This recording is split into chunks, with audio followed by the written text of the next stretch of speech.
Sup coy, balik lagi dengerin bacotan merdu dari anime. Kali ini kita bakal bahas anime yang judulnya Remonster. Anime isekai ini coy. Udah lama nih kagak bahas anime isekai. Cuma yang ini agak lain coy, karena MC-nya tuh reinkarnasi jadi makhluk yang biasanya paling lemah di anime lain, yaitu goblin. Waduh, kayak mana nih coy kalau reinkarnasi jadi goblin? Apakah jadi dungu kayak Mujan? Ya udahlah, nggak usah banyak bacot, kita mending masuk ke ceritanya aja. Kayak biasa, sebelum lanjut kalian bisa like, komen, dan subrek channel ini biar anime bisa reinkarnasi jadi Ultraman. Which, jangan lupa merchandise anime bisa kalian check out ya, link ada di bio. Let's go.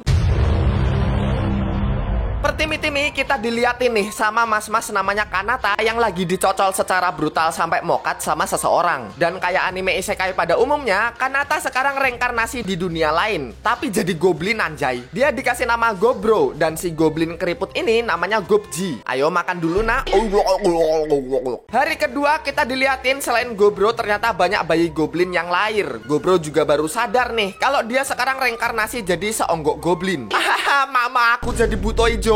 Hari ketiga, wanying tahu-tahu segede ini. Tapi ya pertumbuhan goblin di sini tuh emang cepet coy. Di sini Gobro nggak peduli, walaupun jadi goblin, dia bakal bertahan di dunia ini sekuat mungkin. Watatata. Cek, oke bisa ngomong. Hari keempat, Gobro dan goblin lain dikasih makanan terakhir sama Gobji. Karena abis ini mereka harus cari makanan sendiri di luar sana. Dan hari ini juga pertama kalinya Gobro ngeliat dunia luar. Hayo para wibu, goblin aja ngeliat dunia luar loh. Main sana. Abis itu Gobro ngajak anak goblin paling gede buat berburu. Dia namanya Gobkichi. Dan gak perlu waktu lama, mereka berdua kerjasama buat berburu kelinci.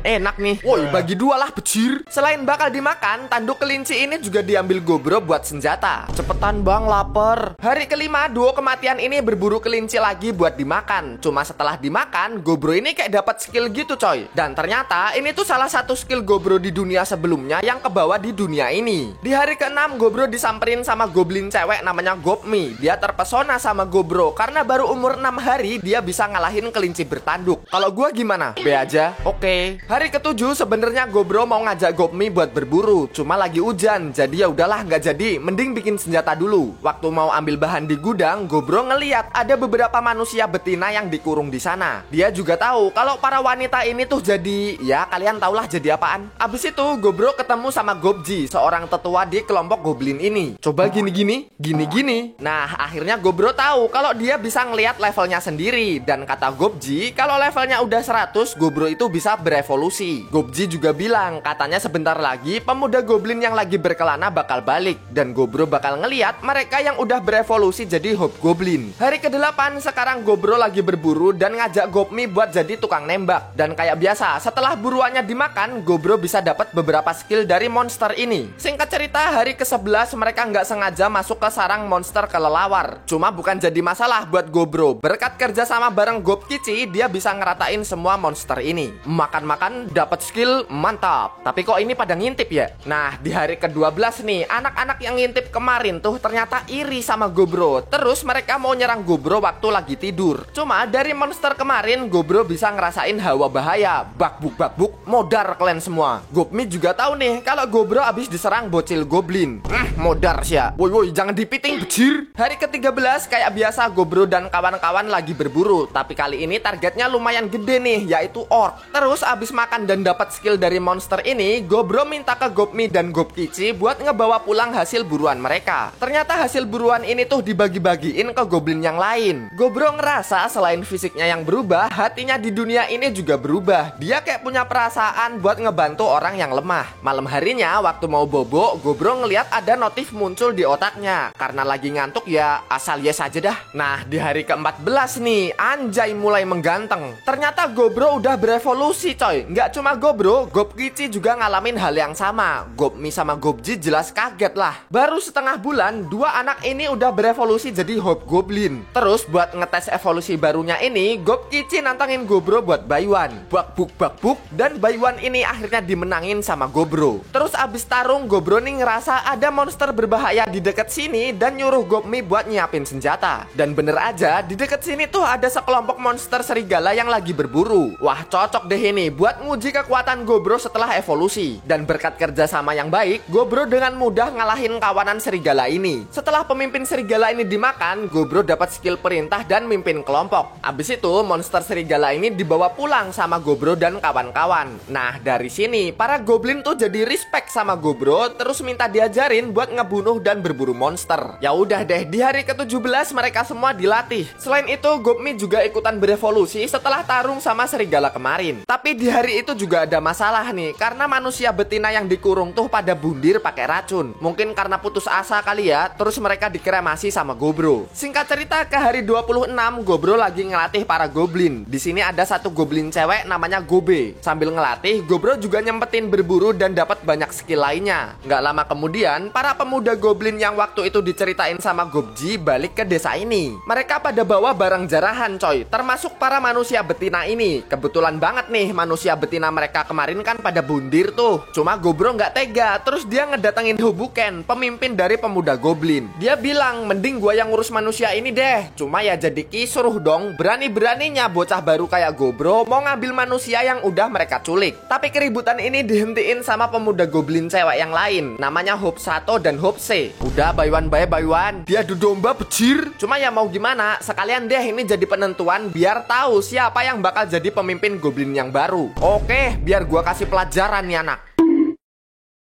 Langsung kalah jir. Gobro berhasil ngalahin Hobuken pakai skill jaring dari laba-laba yang pernah dia makan. Dan akhirnya sekarang Gobro jadi pemimpin baru dari para goblin. Tapi kayaknya Hobuken ini masih nggak terima deh. Abis itu Gobro ngebawa para manusia ini ke sebuah gudang. Dia bilang bakal ngejamin keselamatan mereka. Selain itu dia janji suatu saat bakal balikin mereka ke kota asalnya. Para manusia ini bingung dong, jadinya mereka mau diapain di sini. Terus Gobro bilang kalau dia tuh pengen diajarin semua ilmu pengetahuan dari ras manusia. Di hari ke-28, walaupun awalnya takut, para manusia ini sekarang jadi ramah karena dirawat dengan baik sama Gobro. Oh ya, kita kenalan dulu sama para manusia ini coy. Pertama ada Emery, si tukang bikin senjata, Spinel, si ahli bikin ramuan, si kembar tukang masak, Alma dan Felicia. Terus si rambut merah ini, dia tuh pendekar pemula yang namanya Rubelia. Terus di malam harinya, Hobuken dan kawan-kawan yang gak terima para manusia betina diambil sama Gobro, mereka diem-diem masuk nih buat ngeselebek paksa para betina ini. Cuma ya lagi-lagi mereka berakhir dihajar sama Gobro. Abis itu Gopmi sama Gopkici dateng nih gegara keributan ini. Terus Gobro nyuruh Gopkici buat ngebawa Hobuken dan kawan-kawan. Selain itu dia juga nyuruh semua goblin buat keluar goa. Buah kekok. Ternyata para goblin disuruh keluar biar mereka semua ngeliat. Gini nih kalau ada yang ngelanggar aturan. Kalau nggak mau kayak gini,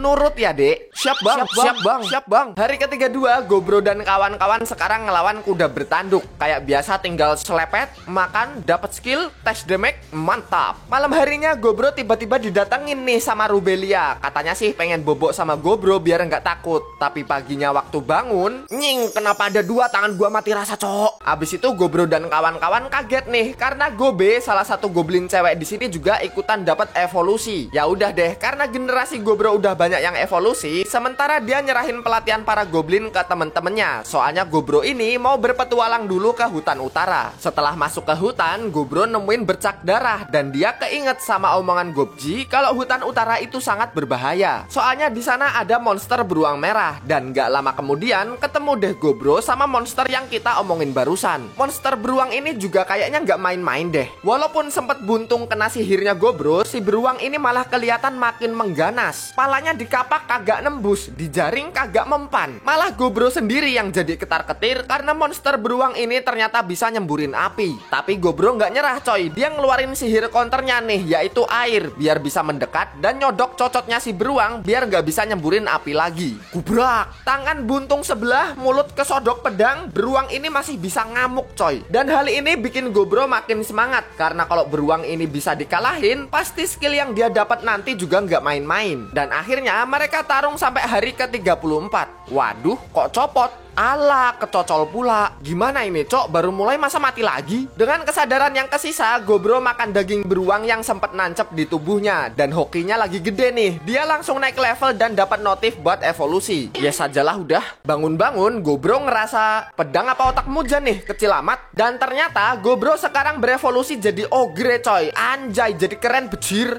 tapi buntung. Waktu balik ke desa juga orang-orang pada kaget nih. Goblok, ada. Gopmi ini marah karena dia khawatir Gobro 2 hari nggak pulang-pulang. Belum lagi tahu-tahu tangannya buntung gini. Tapi ya udahlah ya, lagian Gobro masih hidup kok, apalagi evolusi jadi ogre. Terus karena badannya nambah gede, Gobro pengen dibuatin baju baru nih. Mama butuh ireng. Enggak mbak, enggak, Gobro kemasan jumbo ini. Selain itu Gobro tuh minta dibuatin senjata karena kapaknya rusak abis dipakai tarung lawan beruang. Tolong buatin ya manis. Oh manis ya. Terus Gobro ngobrol sama Alma dan Felicia yang masakannya enak-enak. Gua nikahin aja kali ya. Oh nikahin ya. Abis itu Gobro nyamperin Spinel di ruangan penelitian. Spinel masih belum kebiasa nih sama tampilan Gobro mode jumbo. Nggak apa-apa kan, jadi bisa gendong kamu. Gendong terus aja gendong. Ya ngelihat Gopmi sama Rubelia yang iri, jadinya Gobro harus adil nih sama para gadis di goa ini. Anjing malah ngumpulin harem gini jadinya cok. Hari ke-36 Gobro mulai kesusahan cari lawan tanding nih karena dia udah berevolusi jadi ogre. Gopkici yang biasa jadi lawan tanding juga udah nggak sepadan. Tapi Gopkici kelihatan murung gitu, terus pergi dengan alasan mau berburu. Di hari ke-37 Gobro dikagetin sama Gobe yang panik dan ngebawa apa ini ya? Peri bukan? Ya pokoknya inilah yang dia temuin waktu menjelajah cari batu akik. Akhirnya peri yang luka parah ini disembuhin sama Gobro. Setelah sadar kita dikasih tahu kalau peri ini namanya Litana dan dia tuh habis diserang sama manusia karena mereka ngincar permata yang ada di jidatnya. Terus Litana minta ke Gobro buat ngusir para manusia ini. Jadi Litana ini tuh makhluk ciptaannya Velvet, seorang ahli sihir legendaris. Dia ditugasin buat ngelindungin harta rahasia yang disimpan sama Velvet. Terus inti jiwa Litana tuh rusak waktu diserang manusia, yang bikin Litana hidupnya nggak lama lagi. Selain itu Litana juga cerita kalau tuanya tuh nggak suka sama manusia karena serakah. Jadi Litana mutusin mending hartanya diserahin ke Gobro aja deh sebelum dia mati. Ngelihat kesempatan besar ini, Gobro setuju buat ngusir para manusia yang nyerang Litana. Tapi tenang, para manusia nggak bakal dibunuh kok kalau nurut. Kalau mereka nggak nurut ya tetap dibantai nanti sama Gobro. Akhirnya Gobro datang deh ke tempat Litana, tapi dia nyuruh anggota yang lain sembunyi dulu. Waktu sendirian menjelajah, Gobro ketemu nih sama manusia yang nyerang Litana. Walaupun sempat diomongin baik-baik, para manusia ini nggak mau dengerin dan nyerang Gobro terus-terusan.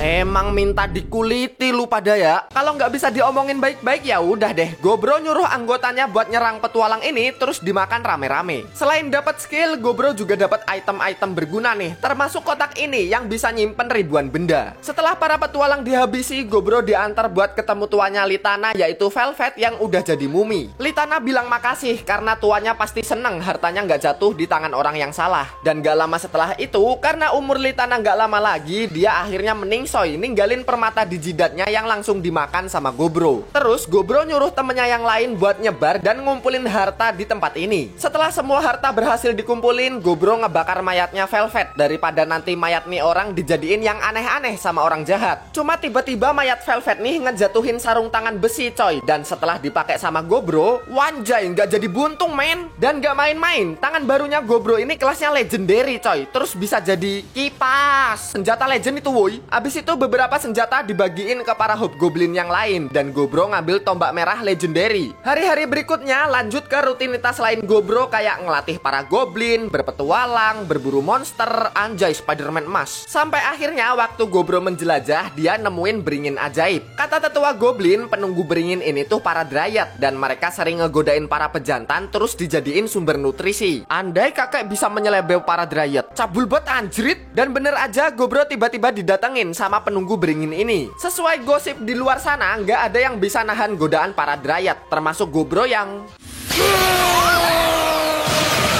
Au, menyala manukku. Mari kita usuluk-usuluk nona manis. Dan akhirnya selama 5 jam Gobro menyelebeu si dryad ini. 5 jam bejir. Mantepnya oi. Besok datang lagi ya mas. Singkat cerita di hari ke-42 Gobro nih ngerasa ada yang aneh. Soalnya para gadis tuh kayak ngambek gitu sama Gobro. Enak ya kemarin. Ini ada makanan enak juga loh. Beracun bejir. Karena pada ngambek semua, akhirnya Gobro ngobrol sama Spinel. Soalnya cuma cewek ini yang bisa diajak ngobrol. Dasar cowok nggak peka. Kata Spinel, para cewek tuh cemburu gegara kemarin Gobro, Awak Iwi sama Dryad. Cuma Spinel mungkin gak terlalu mikirin hal itu ya. Bahkan dia malah langsung nyosor Gobro. Wow, udah berani di tempat umum ya. Aku juga mau. Oh, aku enggak, cuma 2 doang nih. Kita nggak dikasih.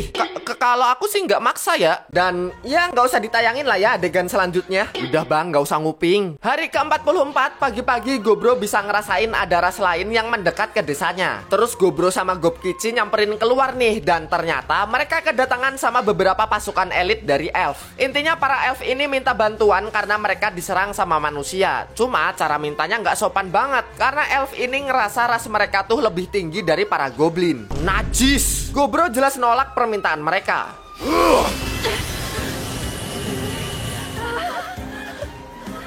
Minimal sopan ya, Dek. Zenthas. Setelah diancam sama Gobro, para elf ini mutusin buat mundur semua. Di hari ke-45, waktu Gobro berburu dan makan monster slime, dia ini jadi punya skill buat bikin klon dari darahnya. Dan klon ini dijadiin buat mata-mata. Di hari ke-47, lewat klonnya, Gobro ngeliat pasukan elit elf yang waktu itu diusir datang lagi ke desa Goblin. Tapi ya mau ngapain sih kena jaring doang aja kelar lu pada. Gua udah bilangin bang, tapi si Poni ngeyel. Ternyata pemimpin pasukan elit elf ini nggak terima abis diusir sama Gobro. Terus buat ngasih pelajaran, para elf ini disuruh tarung sama anak buahnya Gobro. Kalau menang mereka nggak bakal dimakan. Dari 23 elf, 6 diantaranya kalah terus dimakan sama Gobro. Dan cowok semua, yang cewek sengaja dibiarin hidup soalnya mereka cakep-cakep. Aduh, mbah nyoba 1 bisa kali. Lu udah tua woi. Baiklah, yang tua emang harus ngalah. Tapi bagi 1 bisa kali. Di hari ke-49 kita bakal dikagetin sama Gob Kici yang diem-diem latihan di luar sana dan sekarang berevolusi jadi ogre. Dia berjuang mati-matian biar bisa sejajar dan ngasih Gobro lawan tarung yang sepadan. Jadi kayak biasa, setelah Gob Kici berevolusi mereka bakal bayuan nih. Bak-buk. Walaupun akhirnya Gob Kici tetap kalah, tapi Gobro ngerasa kalau Gob Kici ini rival yang sepadan. Hari ke-51 Gobro sekarang ketambah prajurit baru karena 4 goblin generasinya ada yang bisa ilmu sihir. Salah satunya nih orang namanya Gobji. Lah, kok kembar namanya sama tetua, cok? Selain penyihir baru, kita juga diliatin Hopse ikutan evolusi. Nggak tahu jadi apaan. Gua bingung lama-lama sama anime ini. Pokoknya dia jadi lebih kuat dah. Terus di hari ke-53, waktu menjelajah sama Gob Kici, Gobro ngeliat monster orc yang ngebawa manusia. Tadinya sih mau dibiarin, tapi nggak jadi. Karena manusia ini punya skill yang lumayan bagus. Dan setelah dimakan, Gobro dapat skill Beast Tamer. Lanjut ke hari 55, buat mempermudah komunikasi, Gobro ini bikin alat kayak mic kecil yang bisa ditempelin di kuping gitu. Halo, Kijang 1. Wow, keren bejir. Di hari ke-57, Gobe di sini berhasil ngelumpuhin monster kuda bertanduk. Tapi nggak dibunuh, karena Gobro punya ide bikin hewan ini jadi peliharaan pakai skill Beast Tamer yang pernah dia dapat. Nggak cuma kuda, Gobro melihara serigala dan beruang juga. Di hari ke-59, waktu Gobro ngelatih Rubelia, cewek Akagami ini dapat peningkatan profesi. Bagus sih, karena kekuatannya meningkat. Cuma kurangnya, dia ini harus rutin makan monster biar nggak mati. Di hari ke-60, waktu malam hari, Gobro kebangun gegara ngerasa ada sekelompok monster kobold yang diserang sama pasukan mayat hidup. Akhirnya para kobold ini diselamatin deh sama Gobro dan kawan-kawan. Ternyata para kobold ini tadinya mau nambang di reruntuhan Velvet yang udah dikubur sama Gobro. Mereka malah nggak sengaja ngebangkitin para mayat hidup yang ngejagain reruntuhannya. Terus terpaksa kabur deh ke gua ini buat nyelamatin diri. Setelah diselamatin sama Gobro, mereka sampai sujud dan manggil Gobro dengan sebutan Tuan. Di hari ke-61, Gobro mau berburu sama Gob Kici. Cuma di tengah jalan, mereka ketemu sama sekelompok prajurit manusia yang mau nyulik putri Raja Elf. Bang, itu diselamatin aja nggak sih? Pada mokat itu elfnya. Oke, let's go. Telat dari tadi harusnya. Tapi ya udahlah, terserah yang bikin cerita aja. Yang penting Gobro dan Gob Kici berhasil nangkep prajurit manusia dan nyelamatin putri elf. Abis itu, para prajurit manusia ini dibawa pulang, diinterogasi, terus dimakan sama Gobro. Nggak lama setelah itu, kita diliatin sama putri elf yang udah sadar. Mama ada buto ireng. Jangan om, aku masih suci. Wih, santai.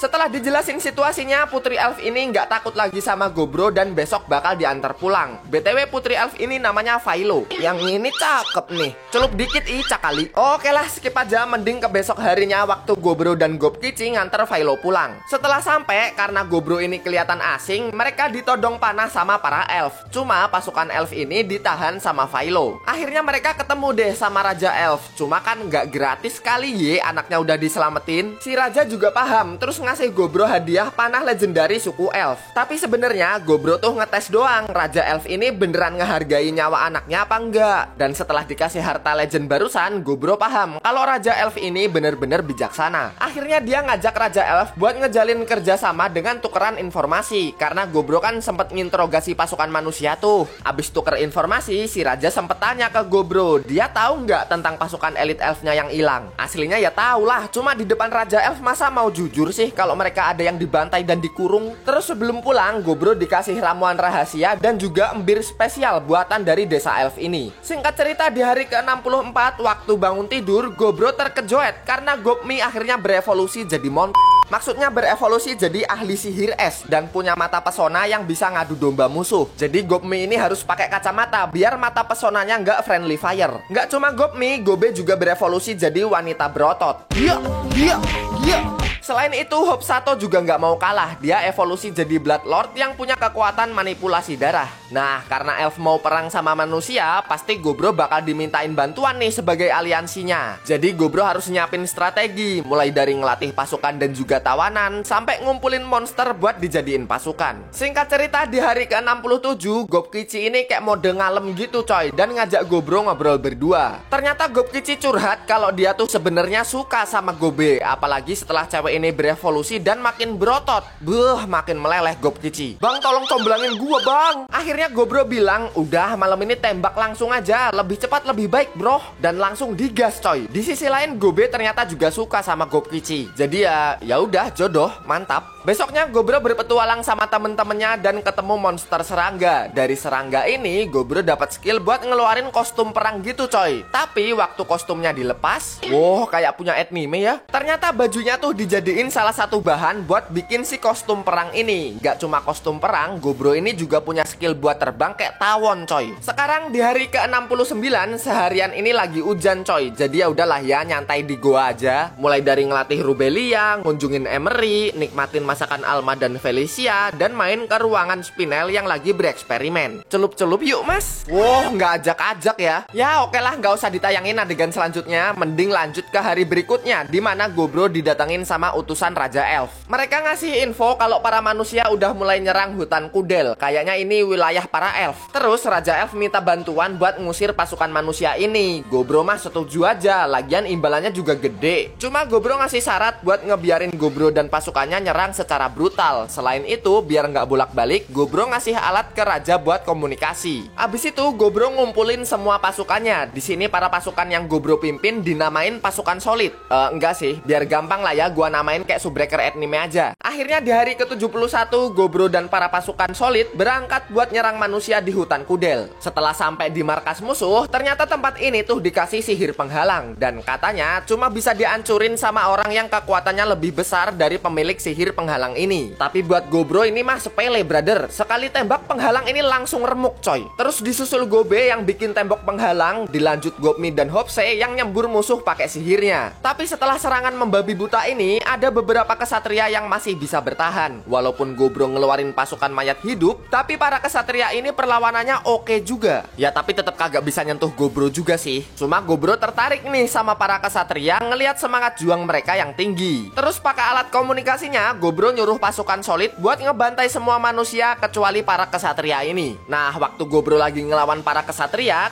cewek ini tuh sengaja nahan Gobro biar mage yang di belakang bisa ngeluarin sihir besar. Dan bisa dibilang kayak ngorbanin diri coy. Asal Gobro mokat, dia ikutan mokat juga nggak apa-apa dah. Pokoknya kesatria abis dah cewek ini. Kamu nggak akan kuat, biar aku saja. Mas Dilan, Gobro nahan sihir naga besar buat nyelamatin cewek kesatria ini. Mayan nih bro kalau jadi pasukan solid daripada mati sia-sia ya kan? Dan akhirnya sihir besar yang lepas kendali ini berhasil diatasi. Selain menang di pertempuran, Gobro juga dapat cewek kesatria ini dan beberapa skill yang nggak tahu apa aja, banyak banget cok. Gobro juga ngelaporin hasil kemenangannya ke Raja Elf. Terus party-party bolos. info. Abis itu Gobro ngecek 2 cewek kesatria yang ditawan dan dikasih obat yang iya. Udah siap santap kali ya? Om jangan om. Baik, kita skip saja. Abis itu Gobro menginterogasi 2 cewek kesatria ini dan berbagi info sama Raja Elf. Halo, gue dapat info bagus nih Bor. Halo, itu mantra sihir ya Pak? Bukan goblok. Dari informasi yang didapat, Gobro bilang kalau elf ini lagi diserang sama manusia dari berbagai sisi. Nah, di hari ke-73, Gobro dan para pasukan solid mau nyegat pasukan manusia yang lagi OTW mau nyerang desa elf. Setelah musuh mulai terlihat, Gobro ngasih aba-aba buat mulai penyerangan. Walaupun berhasil ngelumpuhin banyak musuh, cuma pemimpin pasukan manusia ini lumayan pinter coy. Dia bikin dinding buat pertahanan dan nyerang balik. Akhirnya Gobro nyuruh Gobkici dan anak buahnya buat ikutan maju. Tapi dikasih pesan, si pemimpin pasukan jangan sampai kebunuh. Gobro juga terkesan nih, si pemimpin pasukan bisa ngasih perlawanan yang sengit. Don bang. Setelah pemimpin ini ditangkap, Gobro didatengin sama Gobmi yang tiba-tiba bikin dedek yuk mas. Woi, baru selesai perang ini cok. Abis itu Gobro ngobrol sama si pemimpin manusia. BTW dia namanya Steel. Terus ditanya deh, kenapa manusia nyerang bangsa elf? Jadi katanya tuan putri dari kerajaan Stand Betuh sakit keras. Nah, si putri ini mau nikah sama pangeran kerajaan Kilika. Jadi kerajaan ini kerjasama buat cari obat. Nah, ketemulah ramuan rahasia yang cuma dimiliki sama bangsa elf. Jadi begitulah alasannya kenapa mereka nyerang bangsa elf. Pindah ke Gobe yang lagi nambang dan gak sengaja dia malah ngegali sumber air panas. Terus Gobro datang, ngelihat ada sumber air panas bocor, dia langsung punya ide ngebangun pemandian air panas di tempat ini. Ya udah deh, pada mandi-mandi di sini jadinya. Beuh, enak bet bejir. Wah, kulit kamu bagus ya. Ih, kulit kamu juga bagus tahu. Iya weh, kulit spinel juga. Lah, gua nggak ada yang muji, cok. Hari ke-75, Gobro punya ide buat ngelatih manusia tawanan sama pasukannya. Ini sekalian buat ngasah kemampuan para komandan pasukan solid, coy. Cuma dari pelatihan ini, Steel yang ngelawan pasukan Kroco agak kurang puas. Dia langsung datengin Gobro dan nantangin Baywan. Tapi sebelum itu, Steel dikasih sihir pelindung. Soalnya, gubrak gabruk. Ya, jadi mujan tar nih orang kalau nggak dikasih sihir pelindung. Setelah Steel disembuhin, Gobkici juga kepengen nih tarung lawan Steel setelah lihat pertarungan barusan. Terus abis tarung lawan Gobkici, Steel diajak ngobrol sama Gobro. Steel cerita dari awal dia tuh lahir di lingkungan yang dikelilingi sama siluman. Jadi Steel bisa gampang beradaptasi di tempat kayak gini. Dia juga aslinya nggak paham kenapa manusia benci sama ras siluman. Cuma di tempat ini ngelihat semua ras bisa hidup bareng-bareng, Steel tiba-tiba mau berhenti jadi kesatria dan milih buat jadi bawahannya Gobro. Ya udah deh, ngelihat tekad bulatnya Steel, kalung tawanannya langsung dilepas dan dia sekarang jadi gurunya Rubelia buat ngajarin bela diri. Hari ke-77, Gobro datang ke desa elf buat ngasih manusia tawanan yang gak guna. Terus dia tanya ke Raja Elf tentang ramuan rahasia yang dulu pernah dikasih sebagai hadiah. Kata Raja, ramuan ini tuh dilarang buat dikasih ke manusia. Terus Gobro nyoba minum tuh dan dia langsung dapat skill regenerasi dan darah mujarab. Bingung dong, apaan nih darah mujarab? Dan setelah dicoba ke manusia ini, ternyata darahnya tuh bisa nyembuhin semua luka, coy. Singkat cerita, di hari ke-81,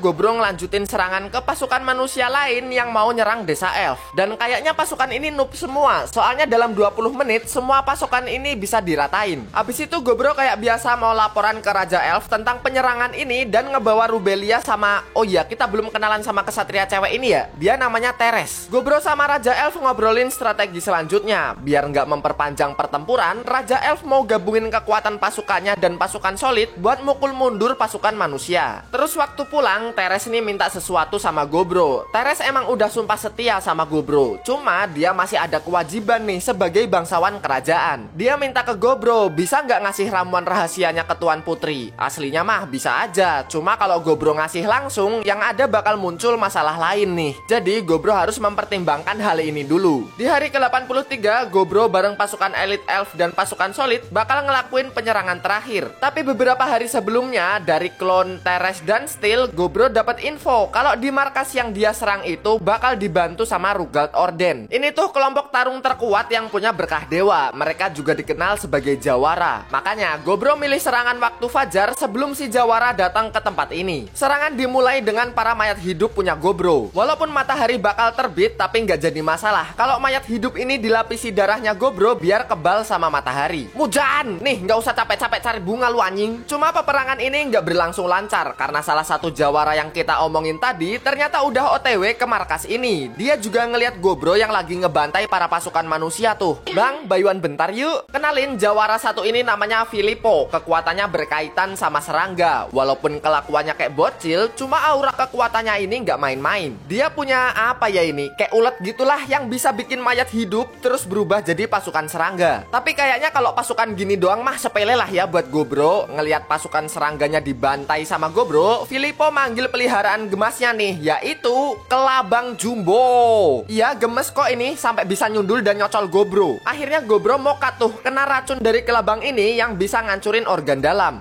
Tuh gemesnya, sana berburu mujan lagi. Tapi setelah peliharaannya pergi, waktu Filippo mau ngebawa Gobro, lah kok hilang. Ternyata Gobro masih hidup coy. Mungkin dia masukin tubuh aslinya apa gimana, gua kagak tahu. Perkenalkan, nama saya Filippo.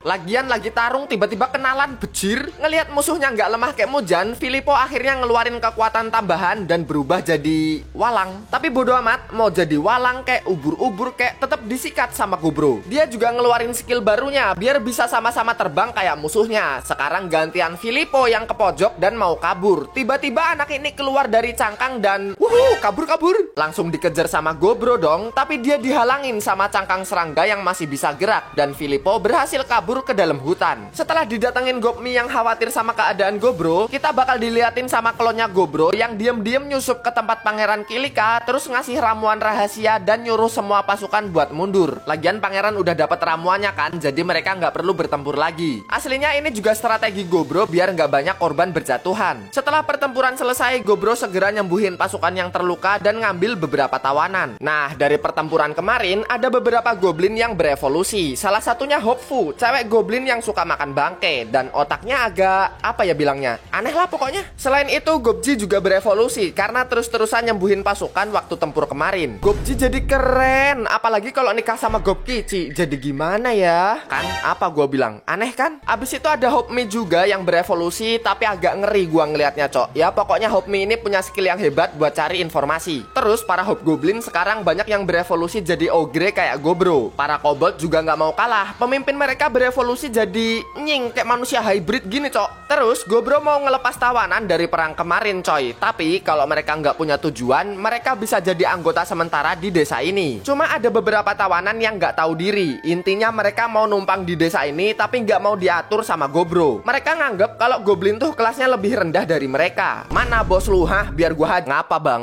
Bukan cewek ini. Gobro jelas ngeladenin lah. Bahkan disuruh 2 lawan 1. Soalnya jelas mokat mereka kalau 1 lawan 1. Seru nih. Wangi. Cuma ya walaupun mereka pakai kekuatan gabungan, tetap nggak bisa apa-apa di hadapan Gobro. Wadah! Kalah bos lu semua.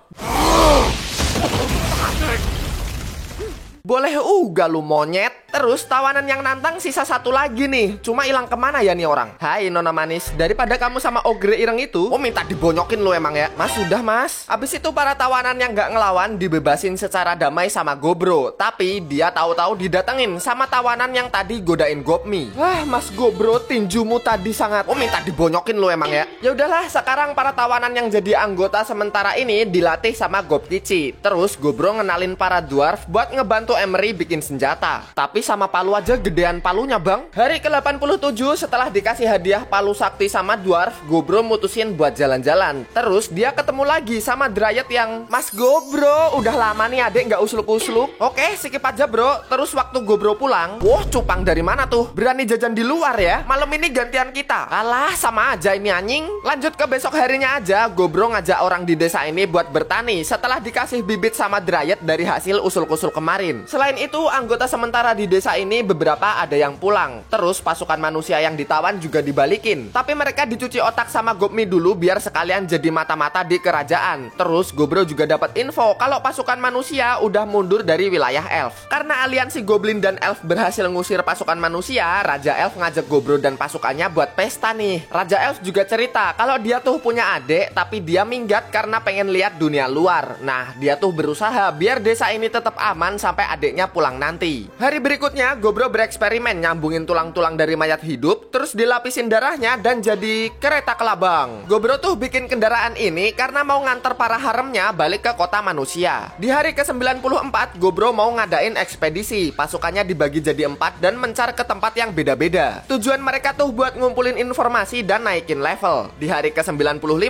mereka akhirnya berangkat buat memulai ekspedisi dan sementara bakal ninggalin desa ini. Di hari ke-102, mereka akhirnya sampai di kota Trajan. Cuma para manusia di sini takut ngelihat Gobro datang ke kota ini. Cuma setelah dijelasin sama si kembar Alma dan Felicia yang sesama manusia dan pedagang, Gobro dan kawan-kawan diizinin masuk ke kota. Terus Gobro ngejelasin ke para haremnya ini, mereka bebas mau hidup di sini atau nanti ikut lagi sama Gobro. Yang penting dia udah nepatin janji buat balikin mereka ke kotanya. Abis itu mereka mulai keliling kota deh, mulai dari jualan, daftar jadi petualang, dan lain-lain. Terus Gobro nih mau cari informasi di kota ini, dan biar nggak mencurigakan, dia berubah jadi Tanaka, bentuk manusia di kehidupan sebelumnya. Terus waktu masuk gang sempit, Gobro dikepung sama para preman. Cuma ya bisa apa sih mereka ini, akhirnya malah dimakan sama Gobro. Nggak jauh dari sana, dia ngelihat ada kesatria yang juga dikepung preman. Kayaknya dia tuh pengawal putri raja, soalnya para preman ini ngebahas soal putri yang mereka culik. Terus si pengawal ini mau dibunuh karena nggak mau bayar duit tebusan. Cuma untung aja di sana ada Gobro yang nyelamatin pengawal ini dan nyusupin klonnya ke para preman. Abis diselamatin, pengawal ini ngamuk. Kenapa preman tadi nggak ditangkap? Ah, bacot lu. Sebelum pergi, Gobro ngasih alat komunikasi ke pengawal ini dan sempat nunjukin bentuk aslinya. Malam harinya mereka ketemu lagi. Pengawal ini cerita kalau sang putri tuh ngeluyur karena mau main ke kota lain. Akhirnya malah keculik sama preman tadi. Tapi tenang, karena Gobro udah berhasil ngelacak markas para preman. Akhirnya didatengin tuh dan gak ditunjukin adegan kekerasannya. Tahu-tahu mereka sampai di ruangan sang putri, terus Gobro ngebakar markasnya. Gobro juga bilang ke pengawal buat ngerahasiain hal ini. Bilang aja kalau dia tuh disuruh sang putri ngebakar markas preman. Cuma si pengawal nggak setuju. Masa nanti mau bohongin raja sih? Bohong lah.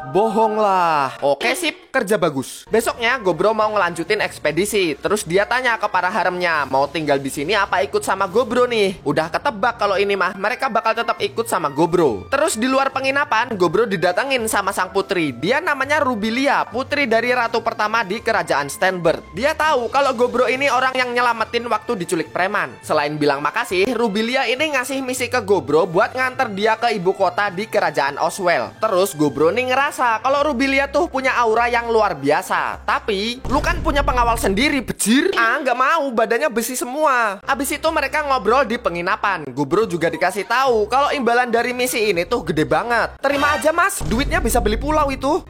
Kaum hawa, masalah duit be semangat lu pada. Jadi ya udah deh, Gobro nerima misi buat nganter Rubilia ke ibu kota. Rubilia juga kelihatan seneng banget coy, kayak bocah yang pertama kali diajak keluar rumah. Bang, ini pitik apa ya? Kok besar? Lu bisa diem dulu nggak? Dor, kayak ayam-ayam. Suruh diem ngeyel banget lu ya. Tapi ya udahlah, namanya juga pertama kali, excited dikit nggak apa-apa kali. Terus di sela istirahat perjalanan, si pengawal ini pengen latihan sama Gobro. Soalnya dia pengen lebih kuat biar bisa menjaga sang putri. Besoknya waktu nerusin perjalanan, si pengawal bilang, mending cari jalan muter aja deh. Soalnya jalan yang mau mereka lewati itu ada monster elang. Belum lagi bosnya yaitu Jet Eagle yang bakal menghabisi musuh tanpa ampun. Oh gitu ya. Oke, kita berburu elang. Akhirnya mereka ngelewatin jalur yang dimaksud deh. Kalau monster elang kroco mah bisa diatasi lah ya. Bahkan dimasak juga nih. Tapi beda ceritanya kalau ketemu Jet Eagle. Ukurannya aja ngeri nih bro. Sekarang udah 1 jam sejak Gobro tarung lawan Jet Eagle. Dan tiba-tiba suasana di luar jadi hening coy. Setelah dilihat keluar, wala buntung lagi cok. Terus gimana ini bang? Masa Gobro kalah? Tenang, dari tadi Gobro tuh main-main doang karena udah lama nggak latihan tarung. Terus Gobro makan tangannya yang buntung tadi dan berhasil numbuhin tangannya lagi. Wanjir. Sekarang Gobro mode serius nih. Dan nggak pakai lama, Gobro bisa numbangin monster Jet Eagle. Terus setelah dikalahin, di tubuh Jet Eagle ini ada batu akik bersinar coy. Yang katanya batu ini harganya setara sama 1 negara. Setelah Jet Eagle ini dimasak dan dimakan, Gobro dapat skill lain yaitu sayap Raja Elang. Di hari ke-109 sebelum sampai ke ibu kota, mereka mau mampir ke sebuah desa. Dan kayak biasa, orang-orang pada takut sama Gobro. Tapi kali ini Gobro dibelain sama Rubilia yang ngeluarin lambang kerajaan. Kalau udah urusan sama kerajaan ya nggak bisa diganggu gugat. Mereka mereka langsung diizinin masuk ke desa ini, bahkan diajak party sama warga desa. Nyut, dasar anak halal. Oke, ke hari-hari selanjutnya waktu Gobro ngelanjutin perjalanan, di hari ke-111 Gobro kaget karena si kembar Alma dan Felicia tahu-tahu perutnya melendung. Dan ternyata mereka tuh lagi ngandung anaknya Gobro. Abis itu Gobro ngehubungi Gobji dan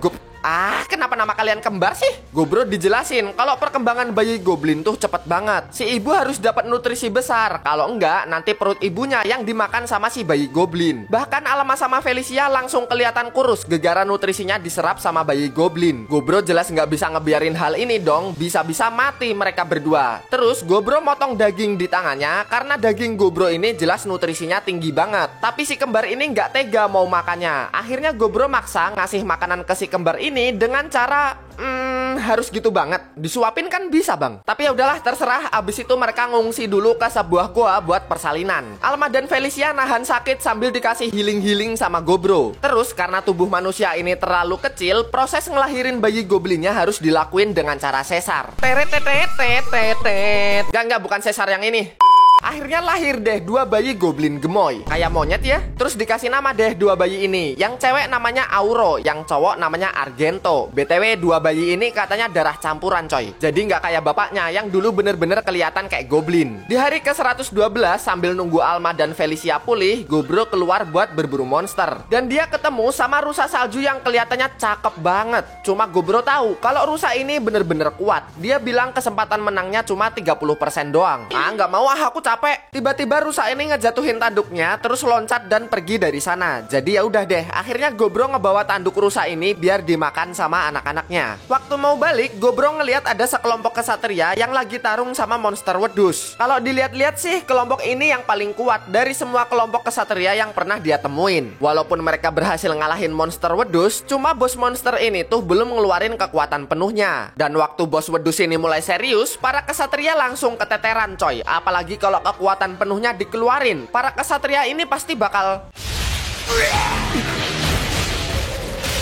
alah, mokat duluan. Biarin jurus dulu ngapa sih bang? Setelah bos wedus dikalahin, Gobro tadinya juga mau ngembat para manusia ini. Mayan kan kalau dapat skill tambahan. Cuma setelah ngelihat aura pemimpin kesatria ini, kerja bagus adik-adik. Nggak tahu ya, Gobro kayak nggak tega gitu kalau kesatria ini dimakan. Terus dia bohong kalau bos wedus tadi tuh dikalahin sama bosnya. Gobro juga nuker mayat bos wedus ini pakai ramuan penyembuh. Sambil Gobro cabut ninggalin para kesatria, pemimpin kesatria ini bilang, untung aja mereka tadi nggak ngelawan Gobro. Soalnya dia tuh punya penglihatan gitu. Mereka pasti bakal mati kalau ngelawan Gobro. Anjay, anak IndiHome ya bang. Setelah balik ke goa, Gobro langsung disambut sama anak-anaknya yang umur sehari udah bisa jalan bejir. Anak gua jenius. Jenius pala bapak kau. Abis itu Gobro ngasih makan anaknya pakai tanduk rusa yang dia dapat tadi. Gobro juga ikutan makan nih. Dan tiba-tiba dia kayak dapat skill misterius gitu. Gua nggak paham maksudnya gimana. Cuma Gobro bilang kalau aja dia tadi beneran tarung sama si rusa, udah fix dia bakal kalah. Malam harinya waktu mau tidur, Gobro dapat notif nih buat evolusi. Dia dapat beberapa kemampuan khusus. Salah satunya ngendaliin nasib bawahannya. Dia juga dapat nama asli yaitu Yaten Doji. Selain itu, dia dapat gelar 8 Jenderal Iblis. Besok paginya kita diliatin nih sama evolusinya Gobro yang anjay, keren banget lu bro. Lanjut perjalanan di hari ke-114. Sekarang gantian Emery dan Spinel yang lagi hamil. Anjrit, subur bener lu bang. Tapi karena sebelumnya udah ada pengalaman, Gobro nggak panik kalau ada haremnya yang lagi hamil. Akhirnya brojol deh dua anak ini. Dari Spinel, bayinya manusia dan dikasih nama Nicola. Kalau dari Emery, darahnya campuran dan dikasih nama Onikawa. Bayinya cowok semua coy. Lanjut perjalanan lagi, mereka bakal ke desa selanjutnya yaitu Purgatory. Setelah sampai, mereka mau ngumpulin informasi dulu di guild petualang. Cuma mereka malah diajak sparring sama beberapa petualang. Ya buat latihan doang sih. Lawan anak buah gua aja nih. Kalau menang bisa dapat Surya 6 batang. Jadi tumbal bejir. Tapi ya jangan salah, walau ngelawan musuh satu komplek, anak buah Gobro ini masih bisa menang. Ternyata kita sekuat itu ya. Recall nggak sih? Abis sparring sama petualang, Gobro jalan-jalan nih. Terus dia nemu toko yang jualan barang sihir buat mengabadikan momen kamera.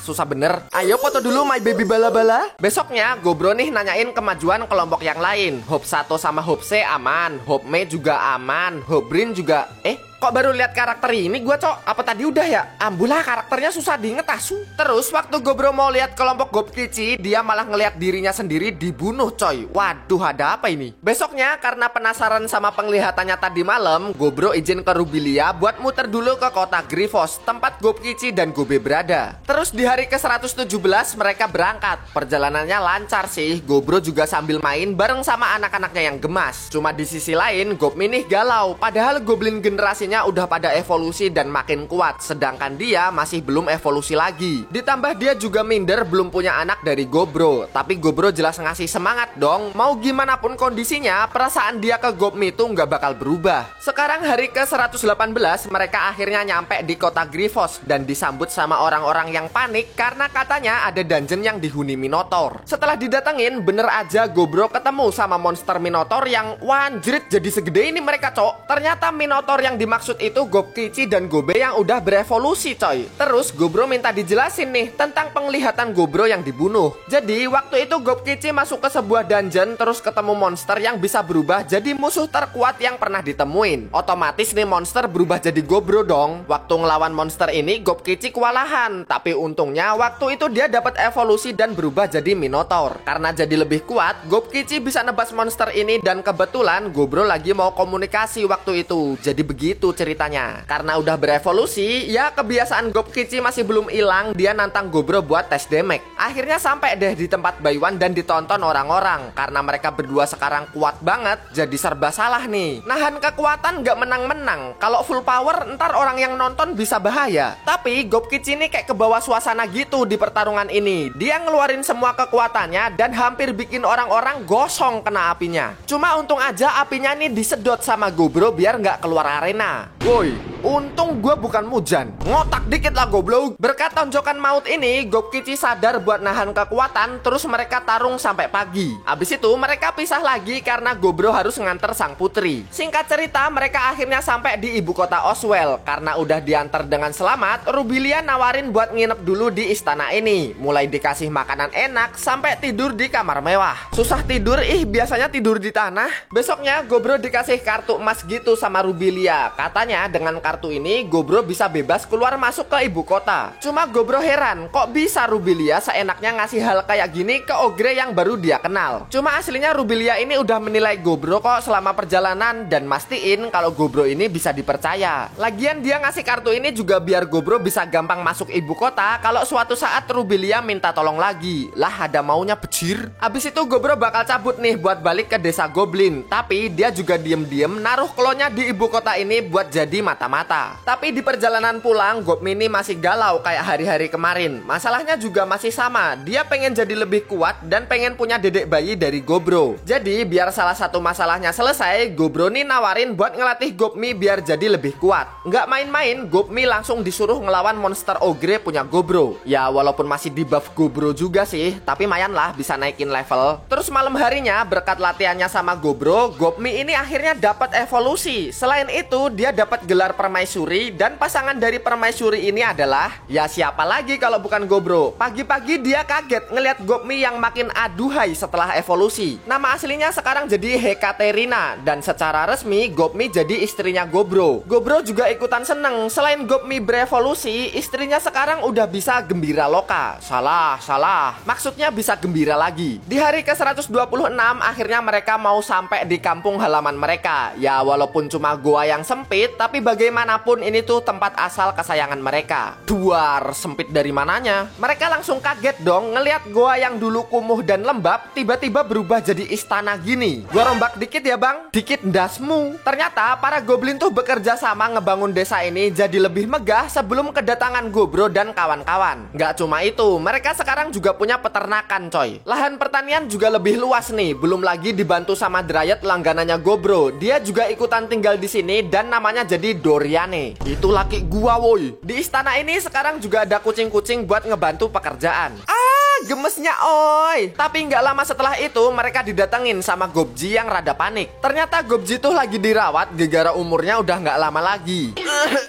Anjing kesel kursi. Sebelum si Gobji meningsui, Gobro ngenalin anak-anak gemasnya ke tetua. Gobro juga ngenalin nama barunya yang sekarang jadi Apro. Selain itu temannya yang lain juga ganti nih. Gobmi sekarang jadi Kanami, Gobkichi jadi Minokichi, terus Gobe jadi Earth.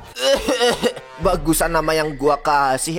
Emang anjing nih orang. Udah mau mati banyak tingkah. Buru sekarang aja apa ya? Walaupun ngeselin, Gobji di sini ngerasa bahagia coy. Selain umurnya panjang, dia juga masih bisa ngeliat bayi-bayi goblin yang dulu dia urus sekarang jadi luar biasa semua. Abis itu Gobji menghembuskan nafas terakhir dan beristirahat dengan tenang.